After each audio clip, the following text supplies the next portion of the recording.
Hello everyone, welcome to Nayra study. आप सब कैसे हैं? आई होप कि आप सभी बहुत अच्छे होंगे और अपनी स्टडी को भी बहुत अच्छे से कर रहे होंगे।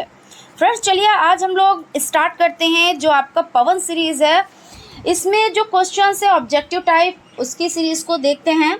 तो इसको कंटिन्यू करेंगे। सबसे पहले इसमें ऑब्जेक्टिव टाइप क्वेश्चंस, फिर उसके बाद वेरी शॉर्ट क्वेश्चंस और उसके बाद शॉर्ट क्वेश्चंस देखेंगे, ठीक है। और साथ में जो आपकी ग्रामर है उसको भी लेकर चलेंगे। अगर अभी तक आप लोगों ने चैनल को सब्सक्राइब नहीं किया है तो प्लीज़ सब्सक्राइब कर लीजिएगा और बेल आइकन को भी ज़रूर प्रेस कर लीजिएगा। और अगर सेशन पसंद आए तो लाइक भी ज़रूर कीजिएगा, क्योंकि एक तो लाइक भाई बनता है ना। तो चलते हैं, सबसे पहले हम फर्स्ट नंबर का क्वेश्चन स्टार्ट करते हैं। क्वेश्चन आपका हो जाता है, what are the two receptive skill. Receptive skill का मतलब क्या होता है? तो रिसेप्टिव स्किल का मतलब ये होता है, जैसे हम आपसे कोई बात कह रहे हैं और आप उसको क्या कर रहे हो, ग्रहण कर रहे हो, है ना। तो ग्रहण का मतलब यानी रिसेप्टिव का मतलब ग्रहण करना हो जाता है। तो कैसे ग्रहण करते हो? यहाँ पे ऑप्शन है listening and speaking, speaking and writing, listening and reading, reading and writing. तो जैसे जब आप रिसीव करते हो तो हम बोल रहे हैं तो आप क्या कर रहे हो? आप सुन रहे हो, किताबों में लिखा है। आप उसको पढ़ते हो तो क्या करते हो भाई? चीज़ों को आप रिसीव ही तो कर रहे हो, यानी ग्रहण ही तो कर रहे हो। तो इसका मतलब क्या हो गया?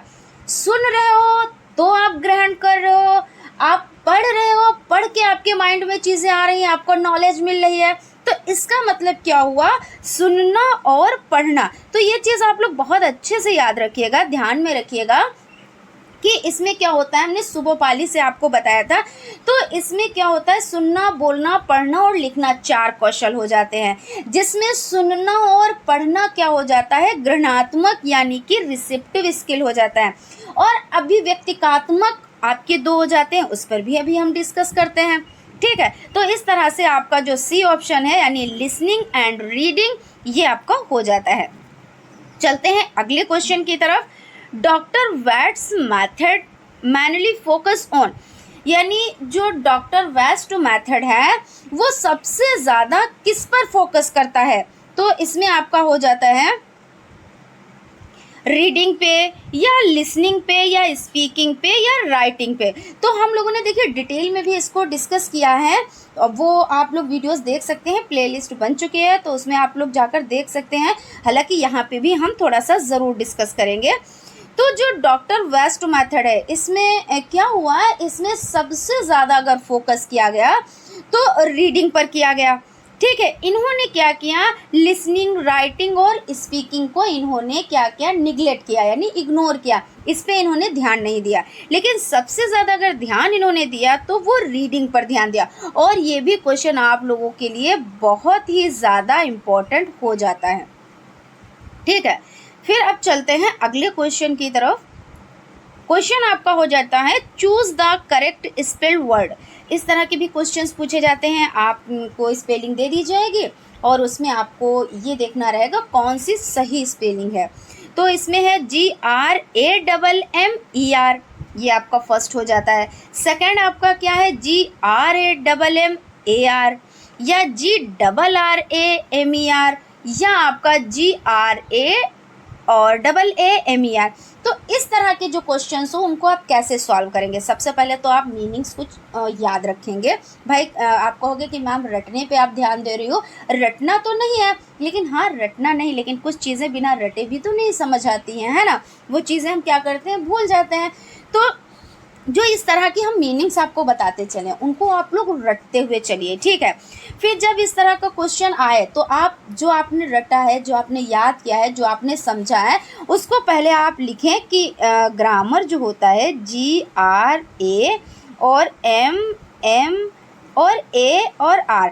अब आप इसमें क्या करें, मैच कर लें, मिलान कर लें। तो GRA और MMAR ग्रामर देखिए आपका सेकेंड ऑप्शन पे है, ये इसलिए आपका राइट हो जाता है, ठीक है। उम्मीद करती हूँ आप लोगों को चीज़ें समझ में आ रही होंगी। जो चीज़ हम बताते हुए चल रहे हैं वो भी आपको समझ में आ रहा होगा, क्योंकि क्या होता है, जो ये क्वेश्चंस होते हैं वो तो आपको समझने ही रहते हैं, लेकिन जो हम आपको टिप्स देते हुए चलते हैं, पॉइंट्स बताते हुए चलते हैं, उन पर आप लोग बहुत ज़्यादा फोकस किया कीजिए।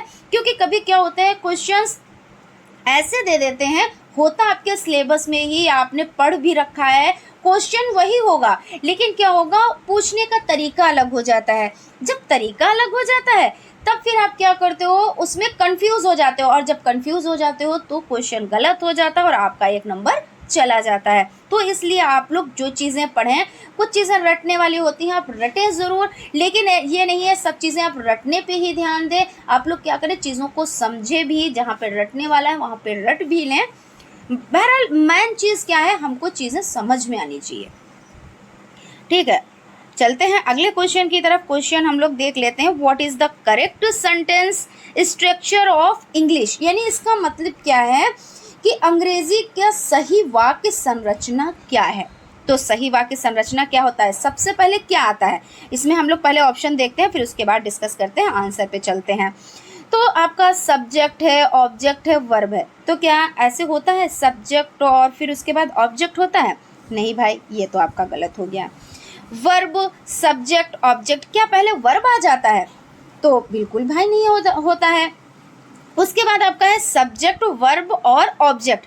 अब आपको पता है सबसे पहले क्या आता है, सबसे पहले आता है सब्जेक्ट, है ना। सबसे पहले क्या आता है, सबसे पहले आता है सब्जेक्ट, और उसके बाद आती है क्रिया। जो क्रिया का, सब्जेक्ट का मतलब क्या होता है भाई, जो मैन होता है वही तो सब्जेक्ट होता है, जहाँ से आप चीज़ें स्टार्ट करते हैं। और क्रिया क्या होती है, वर्ब क्या होता है, जो काम का जिसमें होना कि वो चल रहा है, वो दौड़ रहा है, तो चलना दौड़ना इससे क्या हो जाता है, ये क्रिया हो जाती है। तो सब्जेक्ट के बाद क्रिया होती है यानी ऑब्जेक्ट होता है, और उसके बाद क्या होता है, ऑब्जेक्ट होता है। तो ये ऐसा ऑप्शन आपका कहाँ पे है, तो आपका थर्ड ऑप्शन में है। इस तरह से आपका जो थर्ड ऑप्शन यानी कि सी ऑप्शन है वो राइट हो जाता है। इस तरह के भी क्वेश्चंस पूछे जाते हैं कि आपको इस तरह से दे दिया जाता है सीरीज, और उसको आपको सही करना होता है। चलते हैं अगले क्वेश्चन की तरफ। फ्रेंड्स, अगर सेशन अच्छा लग रहा हो तो भाई लाइक ज़रूर कीजिएगा, क्योंकि ये तो हमारी एनर्जी है ना। आप लोग लाइक करते हो तो समझ में आता है कि हाँ भाई आपको चीज़ें समझ में आ रही हैं, पसंद आ रही हैं। और थोड़ा सा क्लास क्या हुआ, पोस्टपोन करने पड़े, कुछ दिक्कत थी इस वजह से। बाकी अब आप लोगों को क्लासेस कंटिन्यू मिलेंगे, क्योंकि ऐसा होता है ना कि सभी के साथ प्रॉब्लम्स होती हैं। और भाई जो आम जिंदगी होती है वो सभी की एक जैसी होती है ना। खास में ये हो जाता है भाई, कोई टीचर है तो कोई इंजीनियर है तो कोई वकील है ना। लेकिन जो आम जिंदगी होती है वो सभी की एक जैसी होती है, सुख दुख भी लगे रहते हैं और उतार चढ़ाव भी आते हैं। तो ऐसा ही कुछ हम भी कुछ प्रॉब्लम में थे, तो इसलिए क्लास नहीं हो पाए थे। अब आप लोगों के क्लासेस कंटिन्यू होंगे। तो चलते हैं क्वेश्चन की तरफ। ज़्यादा बातें ना करते हुए हम लोग क्वेश्चन की तरफ चलते हैं। क्वेश्चन हो जाता है, write a sentence to show exclamation. यानी इसका मतलब क्या होता है, विस्मयादि बोधक चिन्ह दर्शाने के लिए एक वाक्य लिखें। तो जो एक्सप्लेनेशन होता है वो किस तरह का होता है, इस तरह का। और हमने आपको बता रखा है, हिंदी में भी बहुत अच्छे से बताया कि जो इस तरह का चिन्ह होता है कब लगता है, जिसको विस्मयादि बोधक चिन्ह कहते हैं। क्या कहते हैं, विस्मयादि बोधक चिन्ह।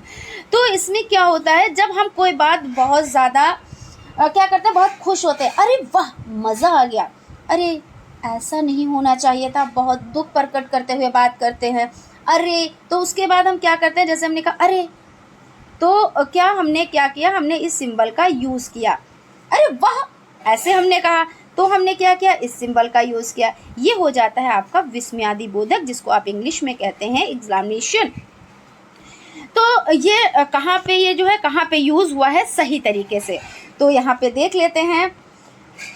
पहला आपका ऑप्शन हो जाता है, I will go to school, मैं स्कूल जाऊंगा। अब इसमें ऐसा तो है नहीं भाई कोई बहुत, अरे वाह मैं तो स्कूल जाऊंगा, मुझे तो मज़ा आ गया, ऐसा तो नहीं आप बोलते हो ना।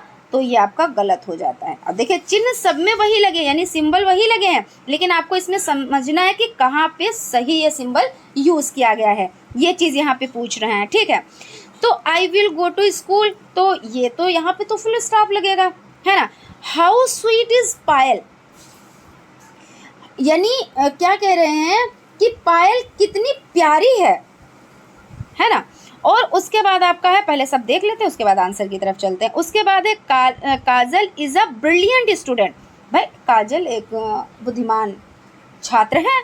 बस वेदर इज हॉट, अब वेदर क्या है, जो मौसम क्या है, तो मौसम गर्म है। नॉर्मल तो आप कहेंगे कि मौसम गर्म है। काजल एक प्रतिभाशाली छात्र है। पायल कितनी प्यारी है, तो यहाँ पे आपका हो जाएगा पायल कितनी प्यारी है ना।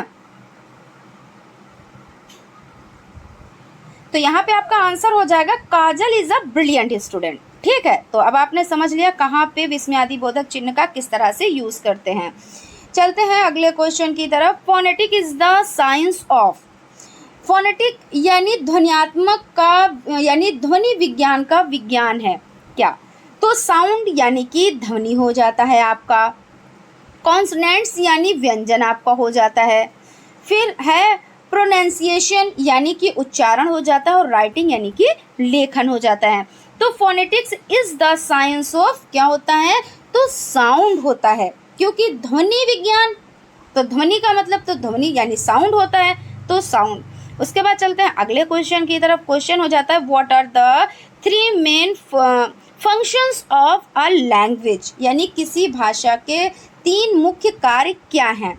तो सबसे पहला आपका ऑप्शन हो जाता है इंफॉर्मेटिव, एक्सप्रेसिव एंड डायरेक्टिव, यानी सूचनात्मक, अभिव्यंजक और निर्देशात्मक, ये हो जाता है। यह सेकंड नंबर पे है arbitrary explanation, natural and skill based, मनमाना अभिव्यक्ति, प्राकृतिक और कौशल आधारित, एनिक्यू सिंबल्स, रिफ्लेक्टिव एंड इमेजिनेटिव, अद्वितीय प्रतीक, चिंतनशील और कल्पनाशील, नॉन ऑफ दिस यानी इनमें से कोई नहीं। तो आंसर आपका क्या हो जाएगा, जिसमें है आपका पहले तो सूचनात्मक है, उसके बाद अभिव्यंजक और निर्देशात्मक, यानी आपका कौन सा राइट आंसर हो जाएगा, तो आपका जो ए ऑप्शन है वो आपका राइट हो जाएगा। ठीक है ना। अगले क्वेश्चन की तरफ हम लोग चलते हैं। क्वेश्चन आपका हो जाता है next, language is one of the most important and characteristic form of human behaviour, it is a statement of, यानी जो ये स्टेटमेंट है, इस स्टेटमेंट को किसने दिया है, किस स्टेटमेंट को, कि मानव यानी भाषा मानव व्यवहार के सबसे महत्वपूर्ण और विशिष्ट रूपों में से एक है। ये स्टेटमेंट किसने दी है, यानी किसके अनुसार है, तो महात्मा गांधी या डॉक्टर R.K. अग्रवाल या ग्लेसन या नन ऑफ दिस। तो इसमें आपका जो हो जाता है वो सी ऑप्शन हो जाता है, ग्लेसन के द्वारा हो जाता है। चलते हैं अगले क्वेश्चन की तरफ। How many syllables are there in the word examinations। Question क्या कह रहा है, परीक्षा शब्द में कितने शब्दांश हैं। तो इसमें कितने शब्दांश हो जाते हैं, तो यहाँ पर हम देख लेते हैं, 2 हैं, 3 हैं, 4 हैं या 5 हैं। तो एग्जामिनेशन AIA, तो यहाँ पे हम लोग देख लेते हैं, यहाँ पर इसमें 3 हो जाते हैं। ठीक है, ये आपका राइट आंसर हो जाता है। चलते हैं अगले क्वेश्चन की तरफ। क्वेश्चन आपका हो जाता है choose the correct article from the following options to fill in the blanks he has been teachers for our the a and none of this. तो इसमें क्या कह रहे हैं कि he has been teacher for, और यहाँ पे क्या फिल करना है आपको। तो इसमें देखिए सबसे पहले क्या होता है, जब ए भरते हैं, यहाँ पे अगर ए की बात की जाए तो कैसे होगा, यानी अगर वोवेल्स और कॉन्सोनेंट्स 2 होते हैं ना, अगर कॉन्सोनेंट्स आ रहा है तो आप क्या करेंगे ए, और अगर वोवेल्स आ रहा है तो आप एन फिल करेंगे। लेकिन यहाँ पे क्या है, आप देखेंगे एच जो है आपका यहाँ पे है, लेकिन एच क्या, आप हवर तो नहीं पढ़ते हो, अवर पढ़ते हो ना। एच साइलेंट है, क्योंकि इंग्लिश में क्या होता है, कुछ वर्ड साइलेंट होते हैं, जैसे नॉलेज में क्या साइलेंट होता है ना। और इससे भी रिलेटेड क्वेश्चंस आते हैं कि आपको इस तरह से दे दिया जाएगा, पूछा जाएगा इसमें क्या साइलेंट है, इस पर भी हम लोग डिस्कस करेंगे। तो यहाँ पे आपका हो जाता है कि यहाँ पे है तो आपका कॉन्सोनेंट्स पहले, लेकिन इसको साइलेंट रखा गया है, इसको हवर करके तो नहीं पढ़ते हैं ना, तो इस तरह से यहाँ पे आपका एन आएगा। और अगर यहाँ पे आपका ये पढ़ा जाता तो ए आता। किसी बड़ी चीज़ के लिए, महान चीज़ के लिए, बहुत ज़्यादा फेमस चीज़ के लिए तो वहाँ पे दा का यूज़ करते हैं, ये तो सब आपको पता ही है। लेकिन ग्रामर में हम इस पर डिस्कस करेंगे। ग्रामर को बहुत ही हम लोग क्या करेंगे, बारीकी से समझेंगे, एक एक पॉइंट को बहुत अच्छे से समझेंगे। ये हम लोग क्या कर रहे हैं, सीरीज़ को कंटिन्यू किया गया है, तो सीरीज़ में हम लोग बहुत लॉन्ग में नहीं जा रहे हैं। लेकिन अभी जब डिस्कस करेंगे, हम लोग ग्रामर पढ़ेंगे तो उसमें बहुत ही डीप में जाएंगे, क्योंकि बहुत ही ज़रूरी होता है। डीप में ही जब आप जाएंगे तभी आप चीज़ों को समझ पाएंगे, वरना क्या होता है, कंफ्यूजन रह जाती है। Who invented bilingual method? O Jefferson या एच.ई. पामर या प्रोफेसर C.J. डॉटसन या नन ऑफ द अबव। तो इसमें आपका क्वेश्चन क्या किया जा रहा है, बाइलिंगुअल मेथड का मतलब क्या होता है, द्विभाषीय। द्विभाषीय का मतलब जैसे हम आपको हिंदी में भी बता रहे हैं चीज़ों को, इंग्लिश में भी बता रहे हैं, है ना, तो ये क्या हो जाता है, द्विभाषीय हो जाता है। तो इसमें किसने द्विभाषी का आविष्कार किसके द्वारा किया गया, तो आपको पता है, डिटेल में आप लोग पढ़ भी चुके हो, प्रोफेसर C.J. डॉटसन। ठीक है। चूज द करेक्ट आर्टिकल्स, तो यहाँ पे आपका डेश दिया गया है। Book you want is our of print, तो बुक भाई क्या है, कोई छोटी चीज़ तो नहीं होती है भाई, बुक बहुत बड़ी चीज़ है। वो तो आप स्टूडेंट्स, आप लोग सभी लोग हो भाई, पूछो, है ना, तो बहुत बड़ी चीज़ है। अभी हमने आपको बताया कि जब आपका कॉन्सोनेंट्स आता है तब क्या लगता है, वॉवेल्स आता है तब क्या लगता है, कोई बड़ी चीज़, महान चीज़, फेमस चीज़ होती है तो क्या लगता है, तो आपका दा लगता है। तो इस तरह से आपका यहाँ पे दा यूज़ होगा, यानी कि ए ऑप्शन आपका राइट हो जाएगा। ठीक है। और फिर भी अगर कहीं पे कोई कन्फ्यूज़न हो, कोई डाउट हो, उसको क्लियर करना है तो आप लोग कमेंट कर सकते हैं। The superlative degree of beautiful is most beautiful, more beautiful, beautifulest या नन ऑफ द अबव। तो यहाँ पे क्या कह रहे हैं, सुंदर की अतिशयोक्तिपूर्ण डिग्री क्या है, सुपरलेटिव यानी सुपर, सबसे ऊपर, है ना, तो मोस्ट ब्यूटीफुल आपका हो जाता है, most beautiful. In which method is mother tongue used during the early stages to explain the meaning of new word, phrases, item, sentences etc. Doctor West new method, audio video method, bilingual method या approach आप कह सकते हो, language की है। तो यहाँ पे क्वेश्चन क्या कह रहे हैं, क्वेश्चन को भाई जब तक समझेंगे नहीं तब तक आप उसका आंसर नहीं दे पाएंगे। नए शब्दों, वाक्यांशों, मुहावरों, वाक्यों आदि का अर्थ समझने के लिए प्रारंभिक अवस्था में मातृभाषा का प्रयोग किस विधि में किया जाता है। In which method is mother tongue, mother tongue का मतलब क्या होता है, मातृभाषा। मदर टंग हम कैसे सीखते हैं, मातृभाषा हम कैसे सीखते हैं, अपने परिवार में। और सबसे पहले बच्चा क्या होता है, अपनी माता के संपर्क में आता है, तो सबसे पहले वो जब चीज़ों को सीखता है अपनी मम्मी से सीखता है, अपने परिवार में सीखता है, तो वो उसकी मदर टंग हो जाती है। कुछ लोग कहते हैं कि बच्चा क्या होता है, कोरा कागज़ होता है, लेकिन नहीं, क्योंकि उसने अपने घर में चीज़ों को सीखा है। वो बात अलग की है कि उसने अनौपचारिक चीज़ों को सीखा है, इसके लिए कोई सिलेबस नहीं, इसके लिए कोई बुक नहीं, इसके लिए कोई टीचर नहीं। लेकिन माँ से बड़ा तो कोई टीचर नहीं हो सकता, क्योंकि उससे ही बच्चा सबसे पहले उसी के संपर्क में यानी माता के संपर्क में आता है, और बच्चा अपनी माता से फिर अपने परिवारजनों से सीखता है, और वही चीज़ वो जब विद्यालय में प्रवेश करता है तो अपनी मातृभाषा को लेकर जाता है, यानी मदर टंग को लेकर जाता है। तो बच्चा कोरा कागज़ कैसे हुआ, क्योंकि कागज़ पे कुछ तो लिखा हुआ है, वो उसकी मातृभाषा तो लिखी हुई है, मदर टंग तो लिखा हुआ है। ठीक है। तो यहाँ पे हम लोग अपने क्वेश्चन पर आते हैं और ऑप्शन पर जाते हैं, देखते हैं कौन सा आपका ऑप्शन राइट हो जाएगा। तो बाइलिंगुअल मेथड, तो बाइलिंगुअल मेथड में क्या होता है, अगर आप देखिए बच्चे ने क्या किया है, मदर टंग सीखी है, यानी नए शब्दों, वाक्यों, मुहावरों, वाक्यों का अर्थ समझने के लिए प्रारंभिक अवस्था में मातृभाषा का प्रयोग किस विधि में किया जाता है। तो बाइलिंगुअल मेथड जो हो जाता है, इसमें ये होता है कि बच्चे को आप पहले कोई चीज़ समझा रहे हैं, जैसे हमने आपसे कहा कि व्हाट, फिर उसके बाद हमने इसको बता दिया क्या, है ना, तो ये बाइलिंगुअल मेथड हो गया।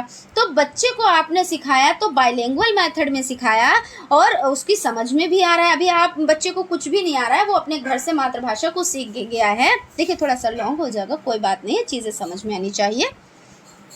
तो वो क्या है, अगर उससे आप बिल्कुल फटाफट इंग्लिश में बात करते जा रहे हैं तो बच्चे को तो ऐसा लगेगा कि हम कहाँ आके फंस गए।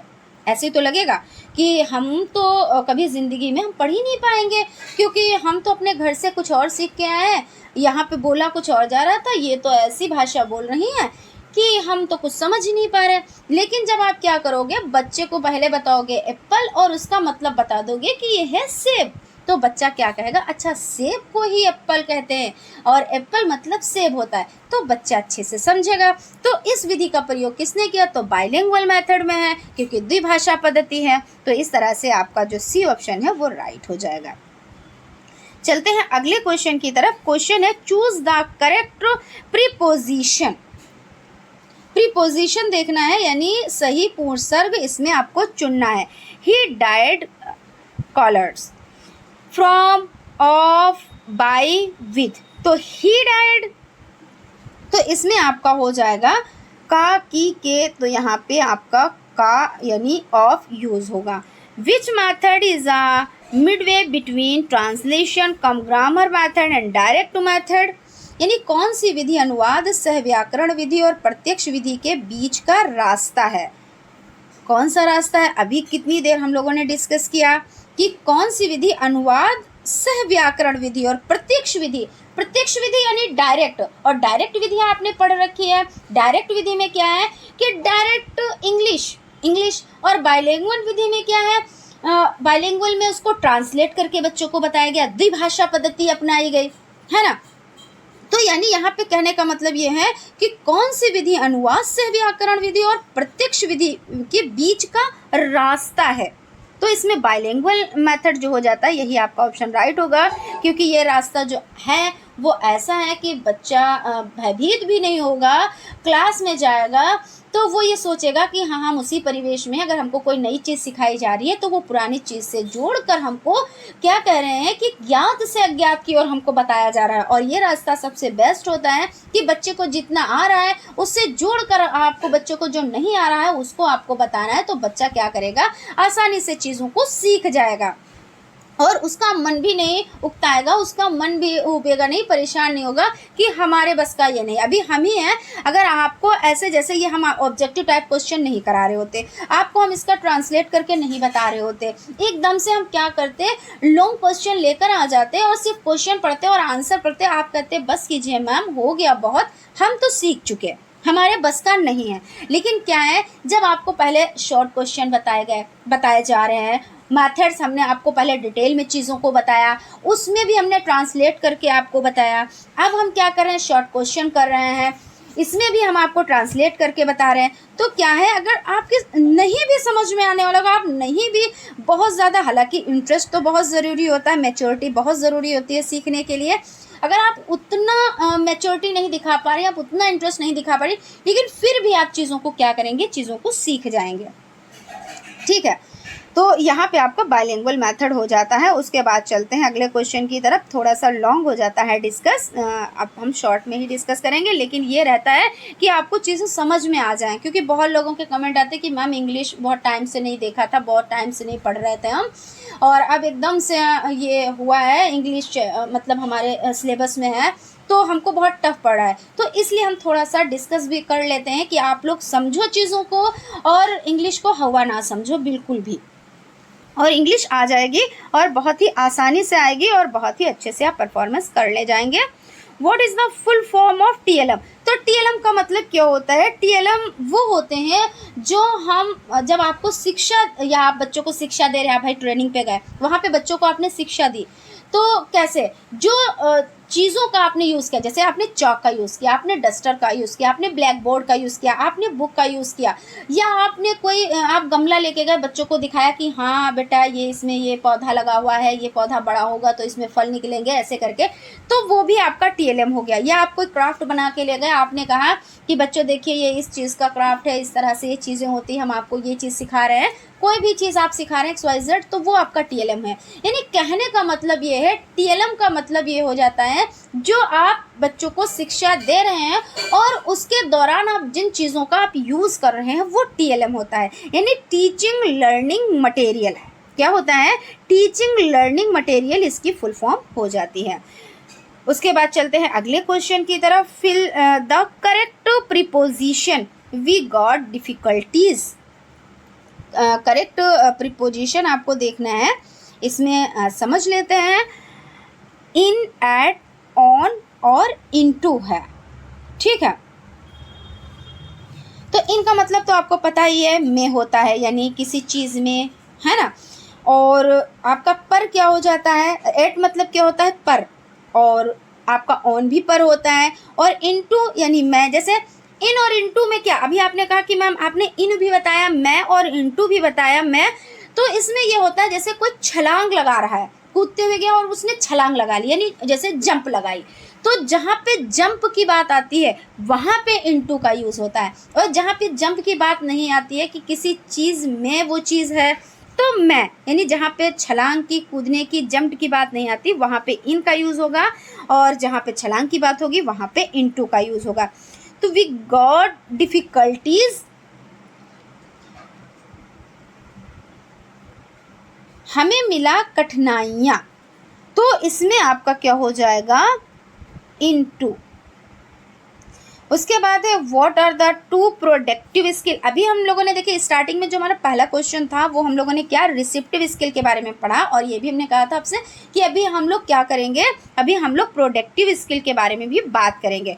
तो हमने आपको बताया था कि सुबोपाली सबसे आसान ये होता है कि आप सुबोपाली से चीज़ों को याद रखेंगे। सुबोपाली से क्या करेंगे, चीज़ों को याद रखेंगे। तो सुनकर आपने क्या क्या चीज़ों को आपने ग्रहण किया, जैसे हम आपको पढ़ा रहे हैं तो आप क्या कर रहे हो, सुन रहे हो। ये जो नोट्स आपके रखे हुए हैं इनको आप क्या कर रहे हो, पढ़ रहे हो। तो सुनकर और पढ़कर आप क्या कर रहे हो, चीज़ों को रिसीव कर रहे हो, यानी ये रिसेप्टिव स्किल हो गए। प्रोडक्टिव स्किल कौन से होते हैं, प्रोडक्टिव का मतलब क्या होता है, उत्पाद, क्या होता है, उत्पादक होता है। तो बोलकर और आप लिखकर, या जैसे हम क्या कर रहे हैं और आप क्या, देखिए यहाँ पे हम दोनों लोग हैं, इसमें हम दोनों की भूमिका है। तो सुनना पढ़ना यानी हम बोल रहे हैं और आप सुन रहे हो, आप रिसीव कर रहे हो, और हम क्या कर रहे हैं, प्रोडक्टिव कर रहे हैं, यानी प्रोडक्ट इसके लिए हमारा हो जाता है। हम क्या कर रहे हैं, हम बोल रहे हैं, और हम क्या कर रहे हैं, लिख कर आपको चीज़ों को बता रहे हैं, यानी हम प्रोडक्टिव स्किल का यूज़ कर रहे हैं। और आप किसका यूज़ कर रहे हो, आप रिसेप्टिव स्किल का यूज़ कर रहे हो, क्योंकि आप रिसीव कर रहे हो, हम क्या कर रहे हैं, प्रोडक्टिव स्किल कर रहे हैं, है ना। तो इस तरह से आप समझे। तो अब आपने आंसर तो कर ही लिया होगा, लेकिन चलिए फिर भी हम इस पर टिक कर देते हैं। Speaking skill and writing skill, यानी भाई बोलना, स्पीकिंग, राइटिंग यानी लिखना। तो ये चीज़ भाई इतना इम्पोर्टेंट है, हम जितनी बार आपसे कहें उतना ही कम है, 5 स्टार आप इसमें दे सकते हैं, इतना ये इम्पोर्टेंट हो जाता है। तो इसलिए आप बहुत अच्छे से याद कीजिएगा इसको। A language can be acquired thought, exposure, motivation, repetition, all of the above. यानी यहाँ पे क्या कहें, किसी भाषा को निम्नलिखित माध्यम से सीखा जा सकता है। तो भाई कैसे सीखा जा सकता है, तो एक्सपोजर, ठीक है, मोटिवेशन यानी प्रेरणा करके, और रिपीटेशन यानी पुनरावृत्ति करके, ऑल ऑफ द अबव। तो देखिए जब हम चीज़ों को सीखते हैं तो ऐसा नहीं है कि हम भाई एक बार आपने पढ़ा और कोई चीज़ आपके जहन में यानी माइंड में वो चीज़ फिट हो गई, ऐसा नहीं है, किसी के भी साथ ऐसा नहीं होता है। उसको आप क्या करेंगे, रिपीट देन रिपीट, यानी अभ्यास का नियम। आपने बाल विकास में आपने थॉर्नडाइक का नियम पढ़ा, तत्परता का नियम, अभ्यास का नियम, और तीसरा आप लोग कमेंट करके बताइएगा। तो इसमें यहाँ पे हम अभ्यास के नियम की बात करेंगे, क्योंकि इनके 3 नियम मुख्य और गौड़ नियम 5। तो जो उनका अभ्यास का नियम हो जाता है, अब आप कहेंगे कि मैम इंग्लिश में आप CDP लेके आ गए, लेकिन यहाँ पे बात ही ऐसी है तो इसलिए हम लेकर आए हैं, ठीक है।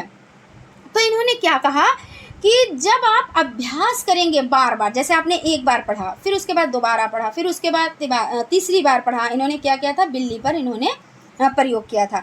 तो वो बिल्ली क्या थी, पिंजड़े में थी, और उसके बाद में वो बार बार, उसको ये नहीं पता था कि हम कैसे किस तरह से पिंजड़े से निकलेंगे, भोजन को प्राप्त करेंगे, लेकिन वो रिपीटेशन यानी वो चीज़ों को रिपीट कर रही थी, वो उछल कूद मचा रही थी, और एकदम से लीवर पर पैर पड़ता है, यानी और खट की आवाज़ आती है और वो दरवाज़ा खुल जाता है और उसको भोजन की प्राप्ति हो जाती है। यानी कहने का मतलब ये है कि जब आप कोई चीज़ याद कर रहे हैं, यानी हमने आपसे कहा कि आप ये क्वेश्चंस याद कर लो, तो आपने एक बार पढ़ा और आपकी समझ में आ गया नहीं, फिर आप उसका फिर से अभ्यास करेंगे, फिर से उसको रिपीट करेंगे, फिर से आप रिपीट करेंगे, फिर से रिपीट करेंगे।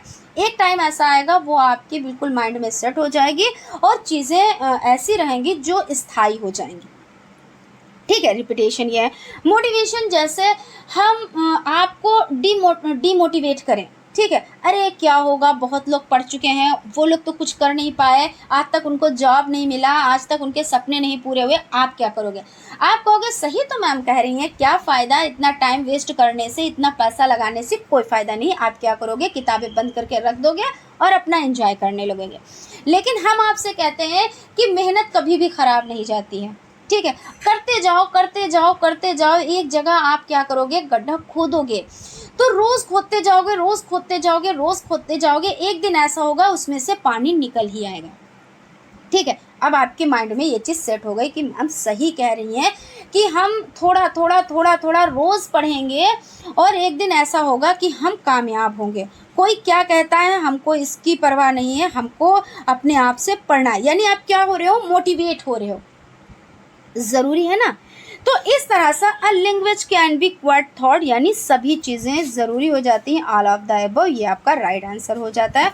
What are the two productive skill? देखिए वही अभी आ गया है जो हमने कहा था, बहुत ज़्यादा इंपॉर्टेंट है। उत्पाद कौशल कौन से हो जाते हैं कि हम बोल भी रहे हैं और क्या कर रहे हैं? लिख भी रहे हैं। यानी हम बोल कर और लिख कर आपको समझा रहे हैं, यानी स्पीकिंग एंड राइटिंग, ये आपका हो जाता है। The aim of teaching a second language should not be, किसी भाषा को निम्नलिखित माध्यम से सीखा जा सकता है। यहाँ पे the aim of teacher a second language, यहाँ पे सेकेंड लैंग्वेज की बात हो रही है। दूसरी भाषा सिखाने का उद्देश्य यह नहीं होना चाहिए, क्या नहीं होना चाहिए? To understand the language spoken, यानी बोली जाने वाली भाषा को समझना। To read the language with comparison, यानी भाषा को समझ के साथ पढ़ना। To forget the mother tongue, यानी मातृभाषा को भूल जाना। To write the language correctly, यानी भाषा को सही ढंग से लिखना। तो दूसरी भाषा को सिखाने का उद्देश्य यहाँ नहीं होना चाहिए। यहाँ पे हमें क्या करना है? नेगेटिव के साथ जाना है। किसके साथ जाना है? तो नेगेटिव के साथ जाना है, क्योंकि इसमें एक नेगेटिव है, बाकी सारे जो हैं वो पॉजिटिव हैं। ठीक है, तो पहले हम जो पॉजिटिव हैं उनको समझते हैं। To understand the language spoken, यानी बोली जाने वाली भाषा को समझना। भाई हम बोल रहे हैं, आप उसको समझ रहे हो। जब आप समझोगे तभी तो आपको चीज़ें समझ में आएंगी। तो ये तो आपका पॉजिटिव हो जाता है। क्या हो जाता है? ये पॉजिटिव हो जाता है। अभी इसको समझिए, इसको सॉल्व कैसे करते हैं इस तरह के क्वेश्चंस को। तो to understand the language spoken, उसके बाद है to read the language with comparison, यानी भाषा को समझ के साथ पढ़ना। तो भाई आप भाषा, कोई चीज़ आप सीख रहे हो, कोई भी भाषा सीख रहे हो, आप इंग्लिश सीख रहे हो अभी इस टाइम, तो आप उसको क्या कर रहे हो? समझ के साथ सीख रहे हो, समझ के साथ पढ़ रहे हो, तो वो आपकी क्या है? वो पॉजिटिव है। ऐसा तो नहीं है कि आपने ऐसे सरसरी नज़र से देख लिया, हटाओ इसको, ख़त्म करो, ऐसा तो नहीं है। यानी ये भी आपका पॉजिटिव है। To forget the mother tongue, मातृभाषा को भूल जाना। भाई मातृभाषा को आप कैसे भूल सकते हो? अभी तो हमने आपको बताया कि बच्चा सबसे पहले क्या करता है? अपनी मदर टंग को सीखता है। उसी को आप भूलकर कोई भी भाषा आप सीखेंगे तो बड़ा मुश्किल आपके लिए पड़ जाएगा। तो आपको जो गलत पे आपको करना है, तो ये आपका गलत हो जाता है। अभी देखिए यहाँ पे समझिएगा चीज़ों को। To write the language correctly, भाषा को सही ढंग से लिखना। भाई भाषा है, उसको हम सही ढंग से लिखेंगे। ऐसा तो है नहीं हम मैंगो का MANGO नहीं लिखेंगे, MENGO लिख देंगे, ऐसा तो नहीं है। तो भाषा को हम क्या करेंगे? सही ढंग से लिखेंगे, सही तरीके से लिखेंगे, तो ये भी आपका सही हो जाता है। हमको जाना किसके साथ है? क्योंकि एक के साथ जाना है और नोट के साथ जाना है। तो जितने भी सही हैं उनको दो काट, और जो गलत है उसी को आप कर दो सही। तो इस तरह से ये आपका राइट आंसर हो जाएगा। फ्रेंड्स चलते हैं अगले क्वेश्चन की तरफ। आप लोग लाइक सब्सक्राइब करते रहें। क्वेश्चन देख लेते हैं। Which compositions provide students for the thinking, यानी कौन सी रचनाएं छात्रों को स्वतंत्र चिंतन का अवसर प्रदान करती हैं? Writing composition, oral composition, guided composition या फ्री कंपोजिशन, यानी रचना लेखन या मौखिक रचना या निर्देशित रचना या मुक्त रचना। तो जो चिंतन का अवसर देते हैं वो बच्चों को जो फ्री कंपोजिशन होता है, यानी बच्चा कोई चीज़ सीख रहा है, अब आप उसको क्या करोगे, नहीं हम तुमको बता देते हैं ऐसी चीज़, कोई क्वेश्चन हल करना है, आपने उसका आंसर करके दे दिया, बच्चे ने उसमें क्या सीखा, कुछ भी तो नहीं सीखा। उसको क्या करो, मुक्त रचना, वो यानी फ्री कंपोजिशन से बच्चा क्या करेगा, चीज़ों को सीखेगा, उसकी आदत पड़ेगी। तो ये आपका हो जाता है डी ऑप्शन राइट है। Objective of teaching poetry is, कविता पढ़ाने का उद्देश्य क्या है? Enjoyment, comprehension, appreciation all of things, यानी आनंद या समझ या प्रशंसा या ये सभी। तो आंसर की तरफ चलते हैं। तो इसमें देखिए, जब कविता बच्चों को पढ़ाई जाती है तो किस वजह से आप बच्चों को कविता आप समझाते हो, सिखाते हो, किस तरह? तो इन्जॉयमेंट, बच्चे क्या करते हैं, इन्जॉय करके चीज़ों को सीखते हैं। वो क्या करते हैं, वो समझते भी हैं, ऐसा नहीं कि कविता का भाव नहीं समझते हैं। बच्चों को जो आप स्टार्टिंग से समझा रहे होते हैं तो बच्चा क्या करता है, वो चीज़ों को समझता है, उसको ऑब्जर्व करता है, उसको अपने माइंड में सेट करता है, और वही जो चीज़ें होती हैं, कितनी बचपन में जो चीज़ें होती हैं बच्चों को सिखाई जाती हैं वो लाइफ टाइम तक नहीं भूलता है ना। जैसे चीज़ों को आप सिखाएंगे वैसे बच्चा वही चीज़ें करेगा। तो यानी क्या है, आनंद भी है, समझ भी है और प्रशंसा भी है, यानी सभी ये राइट हो जाते हैं। और हु इन्वेंटेड बाइलिंगुअल मेथड, देखिए रिपीटेड क्वेश्चन है, यानी रिपीटेड है यानी कितना इंपॉर्टेंट हो जाता है। H.E. Palmer, doctor West, professor C.J. Dodson और जस्पर्सन। तो बाइलिंगुअल मेथड यानी द्विभाषा, इस पर हम लोग डिस्कस भी कर चुके हैं। तो इसमें आपका C.J. डॉटसन हो जाते हैं, ये राइट आंसर हो जाता है। तो यहाँ तक आप लोगों के ये क्वेश्चंस यहाँ पे कंप्लीट हो जाते हैं। सो आप लोगों को क्लास कैसे लगी आप लोग कमेंट करके ज़रूर बताइएगा। सेशन अच्छा लगा हो तो लाइक भी ज़रूर कीजिएगा, और अगर अभी तक आप लोगों ने चैनल को सब्सक्राइब नहीं किया है तो प्लीज़ सब्सक्राइब कर लीजिएगा और बेल आइकन को भी ज़रूर प्रेस कर लीजिएगा, जिससे कोई भी क्लासेस हो वो ना छूटें। Thank you.